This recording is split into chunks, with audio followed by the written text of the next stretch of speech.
Les chants et les danses des Amérindiens résonnaient le week-end dernier au Vermont. Non pas l'État américain, même si l'ambiance pourrait induire en erreur, mais sur les terrains communaux de Le Puy et le Vermont, des villages situés au nord-est du département des Vosges et qui profitent rarement d'une telle animation. On est 74, 76 dans le village, donc c'est un tout petit village et c'est une manifestation qui n'avait jamais eu lieu dans les Vosges. Une trentaine de passionnés du Nouveau Monde venus d'Alsace et d'Allemagne ont planté tentes et tipis quelques jours.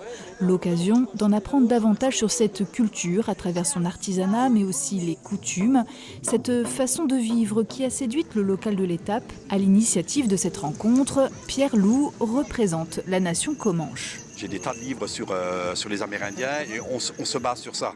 Parce que vraiment, je veux dire, on n'arrivera jamais à avoir les vraies infos sur les Amérindiens. Tout ça, ça reste maintenant et puis voilà. Mais voilà, je suis même sûr que les Amérindiens ils doivent nous dire qu'est-ce qu'on est en train de faire. On veut montrer un peu leur culture, juste montrer la culture. On n'est pas des Amérindiens, pas du tout. Je me prends pas du tout pour un Amérindien, mais c'est une culture que j'adore, c'est une culture que j'aime. Et c'est une culture que j'ai envie de donner, montrer aux gens. C'est donc un voyage dans le temps. Au Tatankakan, le camp des bisons, on y vit comme 200 ans en arrière. Trappeurs, colons, indiens réunis pour l'occasion présentent leurs costumes et leur maquillage, noir, rouge ou blanc. Les symboles, c'était toujours des maquillages de guerre, si on veut. Et chaque tribu avait d'autres matières, des fois, pour s'habiller. On a les Comanches qui, eux, voulaient souvent sur l'armée américaine le tissu et qui s'habillaient avec du tissu. Alors, tu as d'autres tribus, ils sont encore entièrement avec du cuir, de daim.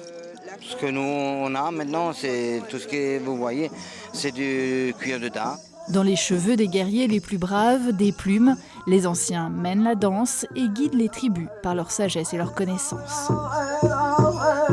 Je pense que les Amérindiens, ce sont les premiers écologistes de l'histoire. Tout le monde commence à prendre conscience de notre terre. Eux, ils en avaient conscience il y a très longtemps. Et souvent, on l'entend parmi les dictons, parmi les proverbes amérindiens, les paroles de sages, toutes nous rappellent à quel point la terre-mère est importante. Dans les danses, à chaque fois qu'on fait des danses, on est toujours en lien avec la nature, avec la terre, avec les choses qui nous entourent. Et c'est vraiment ça qui m'attire de la culture amérindienne.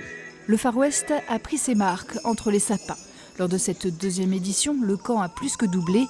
Rendez-vous est déjà annoncé au beau jour l'an prochain avec un rassemblement qui pourrait être de plus grande ampleur.